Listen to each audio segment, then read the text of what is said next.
சிவனின் ருத்ர தாண்டவம் தன்னை நிறுத்த பரமபதன்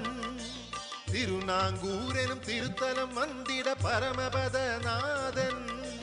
வைகுண்டம் இருந்து வந்திருந்து காட்சி நல்குவதால் திருவைகுந்த விண்ணகராக திகழும் திருத்தலமே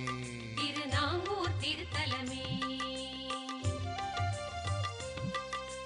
வைணவ திவ்ய தேசஸ்தலமே 108